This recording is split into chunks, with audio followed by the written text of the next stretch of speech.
وبارك وسلم عليه. بسم الله الرحمن الرحيم. كتاب الفرائض باب قول الله عز وجل يوصيكم الله في اولادكم الآيتين.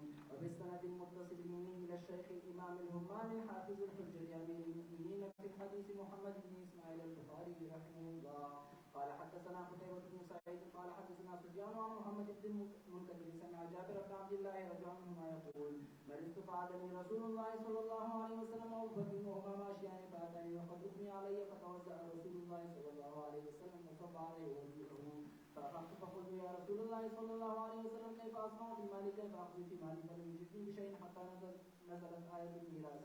کتاب الفرائض فریضه تقدیر ته ویل کېږي هغه حصه چې مقدره د الله تعالی د طرف نه په مال د مړي کې د ورثو دپاره فرائض دغه حصصو ته ویل کېږي چې هغه شریعت د طرف نه مقرر شوي دي. موږ او تاسو قرآن عظیم شان اطلاقات کله اورو نصف، کله اورو ثلث، کله اورو ربع، کله اورو ثمن، کله اورو سدس. دغه ته فروض ویل کېږي چې خدای پاکې حصې معلومه کړي دي. مور و پلار یې شپږمه ده، که اولاد یې نه و بیا درېیمه ده، که میړه اولاد نه و د ښځې څلرمه ده، که اولاد یې و د ښځې بیا اتمه ده، که ښځې اولاد نه و د میړه یې نیمای ده، که د اولاد یې و بیا ربع څلرمه ده. دغه حصې چې معلومې دي دغه ته د ذوی الفروض ویل کېږي. دا حصې مخکې آیاتونه د میراث نه و نازل. وصیت به لازم په مړي باندې، یعنې چې قریب الموت به څوک شو ده به په خپله وصیت کوو په حصصو کې. ما د دنیا دومره حصه به پلار ته ورکوئ، دومره حصه به مور ته ورکوئ، دومره حصه به مې پلانکي ته ورکوئ. دا تقسیم به ده کوه. بیا چې کله خدای متعال آیتونه د میراث نازل کړه نو د انسان د اختیار نه خبره ووته. سړی کله زوی په ګراني، کله پلار په ګراني، خو الله تعالی وی تاسې نه خبر چې تاسې دپاره پلار به خیر وي په آخرت کې که زوی به خیر وي درته په آخرت کې. خو حصې ذاتي الله تعالی معلومې کړي دي، دغه ته تقدیرات ویل کېږي. او حضرت نبی علیه الصلاة والسلام چې تر څو آیتونه د میراث نه و نازل د خپله ځانه یې څه نشي پکې ویلی. حضرت سعد چې بېوښه شو او حضرت جابر ابن عبدالله وی چې زه بېوښه مریض وم، دومره مریض وم چې بېوښه وم. نبی علیه السلام او صدیق اکبر بې پوښتنې ته راغلی وه چې زه را په حال شومه. نبی علیه السلام څنګه په حال شوم؟ په ما بېوښي وه. نبی علیه السلام اودس کړی و، د اوداسه اوبه یې په ما تویې کړې وې، زه را په حال شوم. نو ما ورته ویل یا رسول الله صلی الله علیه وسلم زه په خپل مال کې اوس څه وکړم؟ ده جواب رانه کړ د ځان نه. نو چې سړي ته علم نه وي فتوا به د ځانه نه ورکړي. تر څو پورې چې آیتونه د میراث نازل شو خپله الله تعالی د کلالې بیان هم وکړه. دا خو لکه د کلالې صورت و، ځکه د ده خویندې پاتې وې، دی و او خویندې وې. وروسته خو بیا د اولاد چښتن هم شو، واده یې وکړو، بیا اولاد هم ورکړو. دا خو په هغه وخت کې ده چې هغه صرف خویندې وي، اولاد یې په هغه وخت کې نه و. نو مسایلو کې احتیاط مطلب مې دا ده که هر باب کې وي چې سړي ته ښه صریحي مسله معلومه نه وي باید فتوا د خېټې نه چاته ورنه کړي.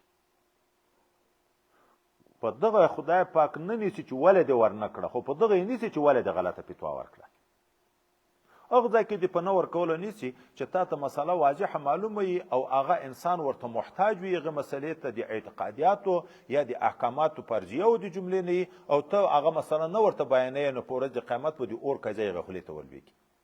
چې تا ته معلومه نه ده خو پخپله نبی علیه الصلاة والسلام نه پوښتنه وشوه مل ایمان مل احسان مل اسلام مل ایمان مل احسان، خو په آخر کې چې متسعه په متسعات کې بیرته عذر وویلې که نه چې رسول الله صلی الله علیه وسلم ته علم الاولین والاخرین خدای پاک ورکړی، خو چې په کوم شي علم نه ده ورکړی په هغې کې عذر ویایي. دا یعنې دا کمزوري نه ده. که سړی فکر وکړي اصل لوی عیب خو جهل مرکب ده. دا جهل بسیط غټ عیب ده که جهل مرکب. نه پیګم عذر ده هر څوک یې مني ښه یې ویلی نه پیګم، خو دا چې نه پیږي او په نه پیږم نه پیږي. هر کس که نداند و نداند که نداند او در جهل مرکب ابد دهر بماند. چې څوک نه پیږي بیا په نه پیږم نه پیږي چې زه نه پیږم، نو همیش په جهل مرکب کې ذاتي پروت دی. آن کس که نداند و بداند که نداند، څوک چې نه پیږي خو په دې پوه شي چې زه نه پیږم، هغه دغه خپل ګوډ خر او خر خیش لنګ به منزل بدواند. تیز خر به بیا یې چې وخت خو ورسېږم چې نه پیږم نو خو کتاب خو به ګورم. مطالعه خو به کوم، تکرار خو به کوم، چې پیږم نه او اخره تر سپنګمو خدای ښه علم ناپوه راکړي. بس نه کتاب ګوره او ما تکرار کوه او ما کوه، بیا به ښه پوه شي. باب تعليم الفرائض. وقال عقبة بن عامر رضي الله عنه تعلموا قبل الظالمين يعني الذين يتكلمون بالظن. وبه قال حدثنا موسى بن اسماعيل قال حدثنا وهيب قال حدثنا ابن طاووس عن ابي عن ابي هريره رضي الله عنه قال قال رسول الله صلى الله عليه وسلم اياكم والظن فان الظن اكذب الحديث ولا تحسسوا ولا تجسسوا ولا تباغضوا ولا تدبروا وكونوا عباد الله اخوانا. دا بیا دغه ته د ګوري د علم زده کوي. مخکې تر دغه چې داسې وخت راځي چې بیا به داسې ملایانې چې خېټې نه به فتوا ورکوي. اما خیال دا ده، اما خیال دا خیال کتاب شو دیغه نه خبره کوي. اما ګمان خدا ده، د ما خیال خدا ده. نبی علیہ السلام داسې مه کوي چې د ګمان نه غږېږي، علم وکوي. دا علم ورکېږي. بیا داسې وخت را روان ده چې بیا به ملا نشئ پیدا کولی، عالم به نشئ پیدا کولی. پوښتنه وکړه، ځان پوه کړه. اوس هر باب کې علمونه دغسې چې په کمزورۍ را روان دي. اوس چې ما نه مسله پوښتنه څوک کوي، ما ته معلومات نشته. وروسته طبقات به خدای چې څه خلک پسې را روان دي، موږ نه بعد به څه را رواني. دا اوس وختو کې لا څه نه څه د زید عمر خو سره پېژنو، نور خو درک نشته. باب قول النبي صلى الله عليه وسلم لا نورث ما تركنا صدقة. قال حدثني عبد الله بن محمد قال حدثنا هشام قال اخبرنا معمر بن الزهري عن عروة بن عائشة رضي الله عنها ان فاطمة والعباس رضي الله عنهما اتيا بفتيات انسان ميراثهما من رسول الله صلى الله عليه وسلم وهما يومئذ يطلبان ارضهما من فدك وسمه من خيبر. فقال لهما ابو بكر رضي الله عنه سمعت رسول الله صلى الله عليه وسلم يقول لا نورث ما تركنا صدقة انما يقول على محمد صلى الله عليه وسلم من هذا المال. قال ابو بكر رضي الله عنه والله لا اعلم رايت رسول الله صلى الله عليه وسلم يسمع به لا صلاته. قال فاجلس فاطمة رضي الله عنها فلم تكلمه حتى ماتت. وفي قال حدثنا اسماعيل بن ابان قال اخبرنا ابن مبارك عن يونس عن الزهري عن عروة عن عائشة رضي الله عنها ان النبي صلى الله عليه وسلم قال انا لا نورث ما تركنا صدقة.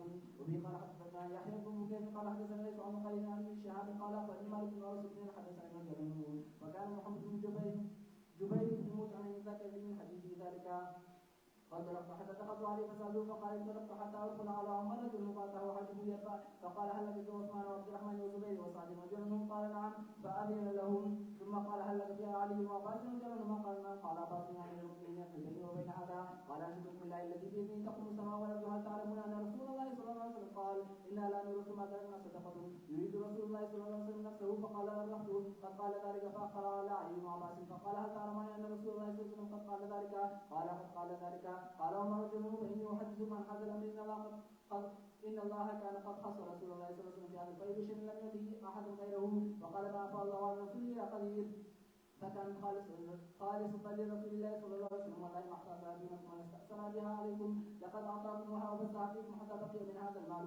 فكان النبي صلى الله عليه وسلم ينفق على اهل من هذا المال نفقة السنة ثم يأخذ ما بقي فجعل مال الله فعمل بذلك رسول الله صلى الله عليه وسلم حياته وانشدكم بالله تعلموا ذلك قالوا نعم. ثم قال لعلي وعباس رضي الله عنهما انشدكما بالله تعلما ذلك قال نعم. فتوفى الله نبيه فقال ابو بكر انا ولي رسول الله صلى الله عليه وسلم فقبضها فعمل بما عمل به رسول الله صلى الله عليه وسلم. ثم توفى الله ابا بكر فقلت انا ولي رسول الله صلى الله عليه وسلم فقبضتها سنتين اعمل بها بما عمل رسول الله صلى الله عليه وسلم وابو بكر ثم جئتمان وكلمتكما واحدة وأمركما جميع جئتني تسألني نصيبة من ابن أخيك وأتاني هذا يسألني نصيب امرأة من أبيها. فقلت إن شئتما دفعتها إليكما بذلك فتلتمسان مني قضاء غير ذلك.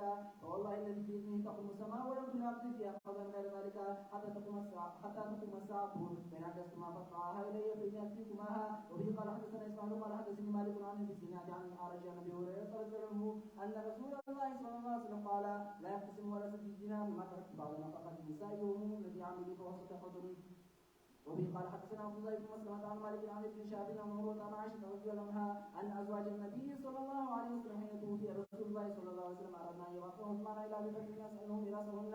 فقالت عائشة رضي الله عنها أليس قد قال رسول الله صلى الله عليه وسلم لا نورث ما تركنا صدقة. باب قول النبي صلى الله عليه وسلم من ترك مالا فلأهله. وبه قال حدثنا عبد الله قال أخبرنا عبد الله قال حدثنا يونس عن ابن شهاب قال حدثنا أبو سلمة عن أبي هريرة عن النبي صلى الله عليه وسلم قال أنا أولى بالمؤمنين من أنفسهم فمن مات وعليه دين ولم يترك وفاء فعلينا قضاؤه ومن ترك مالا فلورثته. باب ميراث الولد من أبيه وأمه. وقال زيد بن ثابت رضي الله عنه إذا ترك رجل أو امرأة ابنة فلها النصف فإن كانت اثنتين أو أكثر فلهن ثلثان فإن كان معهن ذكر بدي بمن شركهم ويعطى فريضته وبقي فللذكر مثل حظ الأنثيين. وبه قال حدثنا موسى بن اسماعيل قال حدثنا وهيب قال حدثنا ابن طاووس عن ابي عن ابن عباس رضي الله عنه عن النبي صلى الله عليه وسلم قال الحق الفرائض باهلها فما بقي فهو لاولى رجل ذكرين. میراث د اولاد د خپل پلار او د خپل مور نه. سړی مړ شو صرف یوه لور یې پاتې شو په اولاد کې، نور پلار مور دا قریبا لري خو اولاد کې یوه لور پاتې شوه، دغه لور ته به نیمه د دنیا ورکول کېږي. او که دوه یا درې لورانې وي په باب د میراث کې دوه په حکم د دریو کې دي، جمع کې دي، ما فوق الواحد ټول ذات یو حکم ده، بیا به دوه برخې د دنیا هغه ته ورکول کېږي. او که داسې وه چې د سړي اولاد نر و ښځه دواړه وه، نو اول به په ذوي الفروضو باندې شروع وکړي، فلابویه لکل واحد منهم السدس، هغه به تربیل کړي، بیا یې دغه د ښځې ربع ده سمن ده چې اولاد لري هغه به هم تر ورکړي، دا پاتې دنیا چې ده هغه به په نر او په جنکیو زویو په لور باندې چې تقسیمیږي، زوی ته دوی برخې لور ته یوه برخه. دا بل باب.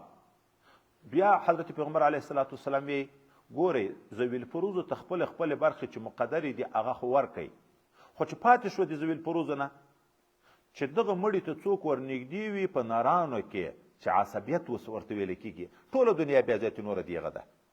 سړی مړ شو یو زوی لري، ډېره دنیا لري، اوس ښځه یې شته هغه به اتمه وړي، پلار یې شپږمه وړي، مور یې شپږمه وړي، دا نوره دنیا به چاته پاتې کېږي؟ ټوله د دغه زوی ده چې نور قریبان نه لري، ذوي الفروضو ته به خپله برخه تر ورکړي، نوره چې څومره دنیا ده دغه کوم نر چې ده ته ورنږدې ده په نسب کې، حتی که زوی نه و وروسته را روان ده لمسی هم د زوی په ځای درېږي. چې زوی موجود وي لمسی خو یې نه شي وړی، خو که زوی نه وي بیا لمسی هم د ده نه وړی شي، بیا هغه ټول شی هغه ته په میراث کې د عصبیت په عنوان باندې پاتې کېږي. باب ميراث البنات. وبه قال حدثنا الحميدي قال حدثنا سفيان قال حدثنا الزهري قال اخبرني عمرو بن سعد بن ابي وقاص عن ابي رضي الله عنه قال مرضت بمكه ومرض اشبه بن عامر فاتاني النبي صلى الله عليه وسلم يعودني فقلت يا رسول الله صلى الله عليه وسلم الذي مال متكن وليس لابني الا ابنتي افعل صدق بثلثي مالي فقال لا قال فالشطر قال لا قلت فالثلث قال اظن كثير انك ان تركت ولدك اغنياء خير من ان تتركهم عالة يتكففون الناس وانك لم تطلق نفقه او جبت عليها حتى لقمه تدفعها على في امراتك.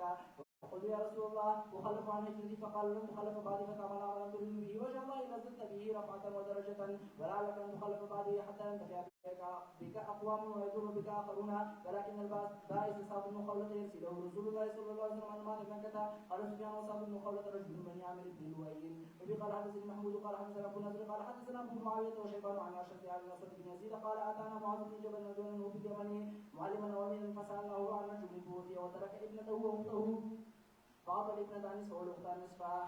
دا چې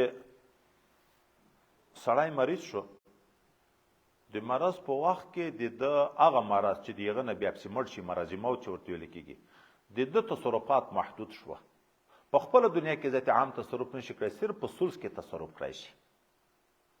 خو په دا ثلث کې هم دا معنا نه ده چې خامخا به ثلث دی وصیت به کوي د خیر و خیرات، یعنې که یې کړی شي که نه چې ورثو ته یې پرېږدي خو په هغه هم خدای پاک سړي ته ثواب ورکوي، خو د ثلث نه زائد کې د ده وصیت نه نافظ کېږي. اوس اول طرف بخاري شریف کتاب الجنائز کې خاطر موږ په منډه باندې عبارت ویلې، سړی چې مړ شو اول د ده په دنیا کې د کفن د تکفین او د تجهیز مسله مقدمه ده، دومه مرحله کې بیا که په ده دویون و پورونه هغه به تر پرې کېږي د دنیا نه، په دریمه مرحله کې بیا د وصیت باندې خو وصیت په ثلث کې، کفن د ټول مال نه ده، دین د ټول مال نه ده، خو وصیت بیا په ثلث مال کې ده. هغه کوم چې هغه زیات پرېږدي لیا خبره ده، خو آخري حد د تر ثلث پورې د په ثلث پورې هغه کړی شي وصیت کړی شي د هغه نه بد نه شي کړی. حضرت معاذ رضی الله عنه چې یمن ته نبی کریم صلی الله علیه وسلم ولېږو د معلم او د امیر یا د امیر په صفت باندې د یمن د خلکو چا پوښتنه تر وکړه چې یو سړی مړ شو یوه یې لور پاتې ده یوه یې خور پاتې ده، دا دنیا یې څنګه تقسیم شي؟ ده ورته ویلې نیمه برخه به یې لور ته ورکوي، ځکه مخکې مو ویلې چې فلاح نصف، خو دا نیمه برخه به بیا خور ته ورکړي، دا خور د لور د وجې نه عصبه ګرځي چې نور قریبان یې نه وي، د لور د وجې نه بیا خور عصبه ګرځي، او په عصبه کې اوس موږ ویلې چې هغه دنیا پاتې دنیا د ذوي الفروضو نه پاتې به چاته ورکوي؟ عصبته به ورکوي. نو خور وای د لور په واسطه به د عصبیت مقام ته لاړه، د عصبیت وجې نه هغه پاتې دنیا نیمه نیمه لور ته ورکړه د ذوي الفروض په حیثیت باندې، نیمه به خور ته ورکړي. باب ميراث الابن اذا لم يكن ابن قال سيد المدن ولد الابناء منزله الولد اذا لم يكن دونه ولد ذكر كتكريم انثى فانثى يرثون كما يرثون ويحجبون كما يحجبون ولا يرث ولد الابن مع الابن. وفي قال حدثنا مسلم بن ابراهيم قال حدثنا وهيب قال حدثنا ابن داوود عن النبي عن ابن عباس رضي الله عنهما قال رسول الله صلى الله عليه وسلم الحق الفرائض باهلها فما بقي فهو لاولى رجل ذكر. دا قریبان بعضې داسې قریبان دي چې په بل په واسطه دی محجوب کېږي د میراث نه، او بعضې دا دی چې بل څوک حاجب د ده دپاره نه واقع کېږي. اوس زوی ده د اولنی قریب ده، دا نه محجوب کېږي، خو لمسی د زوی د وجې نه محجوب کېږي. یو سړی د 5 زمن لري، په 5 زمنو کې مشر زوی ده د اولادو چښتن ده، مشر زوی مړ شو، د ده په ژوند باندې مشر زوی مړ شو. اوس د هغه زمن خو پاتې دي، سبا دغه پلار مړ شو، د پلار ترکه به په د 4 زمنو باندې تقسیمیږي. هغه د مشر زوی زمن چې لمسیان دي هغه مطالبه نشي کوي چې خو موږ هم د دغه پلار لکه موږ تاسو خلکو دغه ته په پلارو یې سره ویشي. نه، چې د پلار په ژوند باندې یو زوی مړ شو، د هغه زوی زمن پاتې شو، خو بل طرف ته نور زمن ژوندي پاتې دي. دغه پلار چې بیا مړ چې میراث د خپل زمن تر لمسی نه وړي، او که پلار نه و لمسی ته هم زوی ویل کېږي، حتی دومره لرې ته هم زوی ویل کېږي. موږ آدم علیه السلام ته ونږدې یو که لرې؟ بني آدم څومره تر لري هغه غور نیکه ته خبر هم نه کېږي، نو دغه ته هم زوی ویل کېږي. نو چې زوی ورته ویل کېږي د زوی برخه به وړي. چې زوی نشته لمسي ته زوی ویل کېږي، که لمسی نه و کړوسي ته زوی ویل کېږي، د زوی برخه به هغه وړي چې هغه د زوی په نسبت کې ور داخل وي. لکه پلار نیکه و غور نیکه ته پلار ویل کېږي، مور انا او دغه ته مور ویل کېږي. دغسې اولاد ته که بیا لري که ښځې فرق یې نشته. باب ميراث ابنة ابن مع ابنة. وفي قال حدثنا آدم قال حدثنا شعبة قال حدثنا أبو بكر قال سمعت وزير بن شرحبيل يقول سئل أبو موسى عن ابنة وابنة ابن وأخت فقال لابنة النصف وللأخت النصف وأخت ابن مسعود عنه فسيطرتني فسئل ابن مسعود وأخبر بقول أبي موسى فقال لقد ظللت إذا وما أنا من المهتدين أقضي فيها أثناء قضى النبي صلى الله عليه وسلم لابنة النصف ولابنة الابن السدس تكملة الثلثين وما بقي فالأخت فأتينا أبا موسى فأخبرنا بقول ابن مسعود عنه فقال تسألوني ما دام هذا الحبر فيكم. یو سړی مړ شو، یوه یې لور پاتې ده، یوه یې خور پاتې ده، یوه یې د زوی لور پاتې ده، زوی نشته، د زوی لور پاتې ده لمسی. اوس په میراث څنګه تقسیمیږي؟ ګورې مخکې حضرت معاذ رضی الله عنه چې یوه یې لور وي یوه یې خور وي، تنصیب باندې قول وکړه، نیمه د لور نیمه د خور. حضرت ابو موسی اشعري هم دغه خیال کړی وای، دغه قرآن فیصلو ته یې کتلي دي چې یو سړی لور یې وایي فلها نصف، چې خور وي فلها نصف، یغه ته یې وایي کتلي. ده خو هم د خېټې نه فتوا نه ورکوله، خو بیا هم چې د ده نه پوښتنه وشوه چې یو سړی مړ شو، یوه یې لور پاتې ده، یوه یې د زوی لور لمسی پاتې ده، یوه یې خور. ده ویل نیمه به یې لور ته ورکړي، نیمه به یې خور ته ورکړي، لمسی برخه نشته. خو بیرته بیا احتیاط کوي. حضرت عبدالله ابن مسعود ته ورشئ، د هغه نه پوښتنه وکړئ، هغه به شاید دماغ ودې فتوا درکړي. تقلید شخصي که مو په یاد وي چې کله ورغله هغه ته چې هغه خو موږ ته داسې فتوا راکړه ابو موسی اشعري، او دا یې ویلې چې ده ته ورشئ دی به هم دغسې فتوا درکړي. ده ویل ځکه دغسې فتوا درکړم بیا خو ګمراه یم، ما ته خو مسله معلومه ده، زه به څنګه خلاف د شریعت فتوا درکوم. نیمه برخه یې د لور، شپږمه برخه یې د لمسی. لور چې په حکم د لمسی، هغه لمسی چې په حکم د لور کې شوه چې 2 لورانې پاتې شي، فلهما ثلثان. اوس ثلثان داسې پوره که، نصف ورکه لور ته، سدس ورکه لمسی ته، نو ثلثان به شي. پاتې خور موږ اوس ویله چې د لور د وجې نه عصبه ګرځي، نو هغې ته سدس. مثلا 6,000 روپۍ تر پاتې دي، 3,000 روپۍ د لور شوې، 1,000 روپۍ د لمسی شوې، 3,000 4,000 4,000 د 6,000 2 ثلثه دي. هغه بل ثلث چې پاتې شو 2,000 هغه به خور ته ورکړي.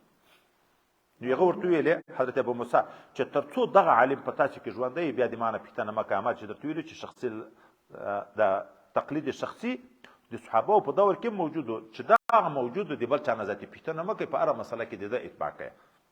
باب ميراث الجد مع الاب والاخوه وقال ابو بكر وابن عباس وابن الزبير منهم الجد وابوه وقال ابن عباس يا بني ادم وتفاضل مله ابا ابراهيم واسحاق ويعقوب ولم يذكر ان احد خالف ابا بكر من في زمانه واصحاب النبي صلى الله عليه وسلم متواترون وقال ابن عباس رضي الله عنهما يرثني ابني دون اخوتي ولا ارث انا ابن ابني ويذكر عن علي وعمر وابن مسعود وزيد وجنهم اقاويل مختلفه وفي قال حدثنا سليمان بن حرب قال حدثنا وهب بن عبد عن ابن عباس رضي الله عنهما عن النبي صلى الله عليه وسلم قال علم الفرائض بآلها فما بقي فلأولى رجل ذكر وبه قال حدثنا ابو معمر قال حدثنا عبد الوارث قال حدثنا ايوب عن كما عن ابن عباس رضي الله عنهما قال اما الذي قال رسول الله صلى الله عليه وسلم لو كنت متخذا من هذه الامه خليلا لاتخذته ولكن قلت الاسلام افضل وقال خير فانه انزل وابدا وقال خاصه وابا.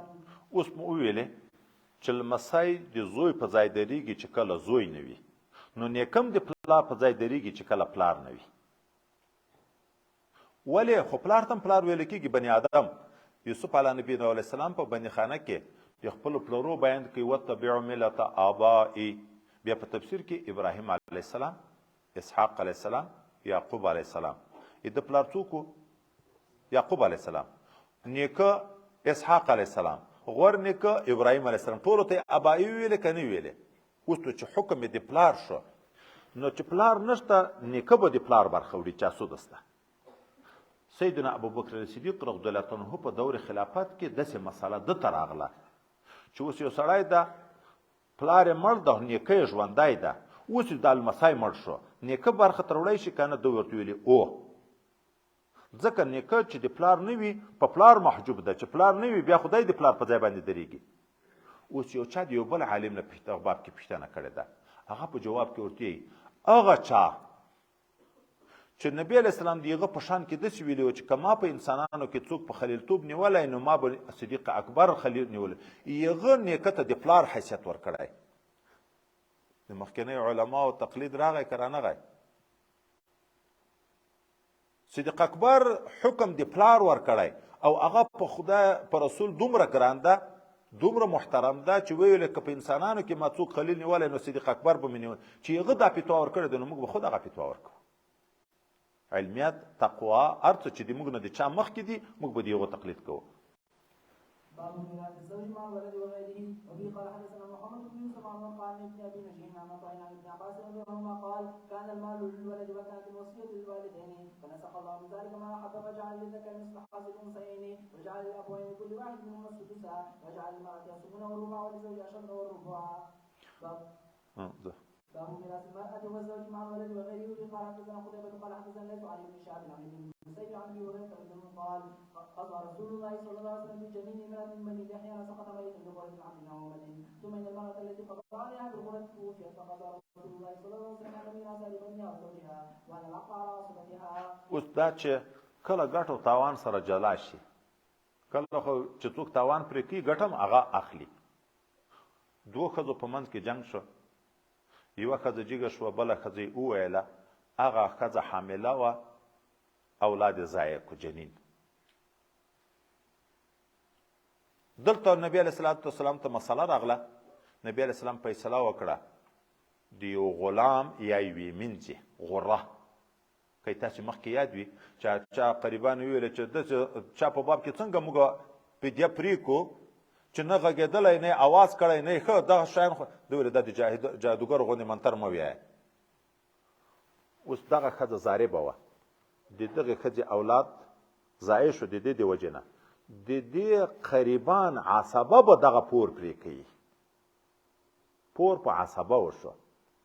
بل وخت کې دا مړه شوه، دا ضاربه مړه شوه، د دغه د میراث برخه خپلو تربرو ته نه ورکول کېږي، میړه او اولاد ته ورکول کېږي. ګټه یې میړه او اولاد یې وړه، خو تاوان یې چا ورسره پرې کړی و؟ د دې عصبه. اوس نو داسې کله پېښېږي چې اوس یو څوک ته عصبه یې ورونه دي، ترونه دي، ورېرونه دي، د تره زمن دي، پور یې په قتل خطا کې هغه پرې کوي، خو میراث کې ورور چې خپل اولاد موجود دی ورور یې میراث نشي وړی. ښځه چې موجود دی، لور چې موجود دی، ورور یې میراث نشي وړی. پور یو پرې کوي د ده د تاوان، لیکن میراث کې بیا برخه نه وي. نو کله ذوی الفروض داسې وي چې ام ذوی الفروض وي، ام میراث خواره وي، عصبه وي، او کله یو څوک عصبه وي خو ذوی الفروض د جملې نه وي، برخه یې نه وي. باب ميراث الاخوات مع بنات عصبة. وبه قال حدثني بشر بن خالد قال حدثنا محمد بن جعفر عن شعبة عن سليمان عن ابراهيم عن الاسود قال قضى فينا معاذ بن جبل رضي الله عنه على عهد رسول الله صلى الله عليه وسلم نصف الابنة ونصف الاخت. ثم قال سليمان قضى فينا ولد على عهد رسول الله صلى الله عليه وسلم. وبه قال حدثنا عمرو بن عباس قال حدثنا عبد الرحمن قال حدثنا سفيان عن ابي قيس عن سليم قال عبد الله رضي الله عنه لاقضين فيها بقضاء النبي صلى الله عليه وسلم. وقال قال النبي صلى الله عليه وسلم لابنة النصف ولابنة الابن السدس وما بقي فللاخت. باب ميراث الاخوة والاخوات. وبه قال حدثنا عبد الله بن عثمان قال اخبرنا عبد الله قال اخبرنا شعبة عن محمد بن المنكدر قال سمعت جابر رجل قال دخل علي النبي صلى الله عليه وسلم وانا مريض فدعا بوضوء فتوضا ونزح عليه من وضوئه فقلت يا رسول الله انما لي اخوات فنزلت آية الفرائض. آیت الفرائض نه آیت میراث مراد ده چې په هغه کې د اخوات بیانم شوی ده. کلاله چې تعبیر کیږي نو الته ورونه او خویندې لکه د سړي اولاد چې نر او ښځه لري خویندې ورونه چې لري میراث په هغو ترتیب باندې ویشل کیږي چې خپل اولاد یې نه وي. د دغه وجې نه بیا وروسته د کلالې په متعلق کې پوښتنې شروع شوې. دغه نږدې ورسره ذکر کړي ځکه د حضرت جابر واقعه دغسې وه چې دی مریض و اگر که مړ خو نه شو په هغه وخت کې خو ده د خویندو په متعلق کې پوښتنه وکړه الله تعالی آیتونه نازل کړه.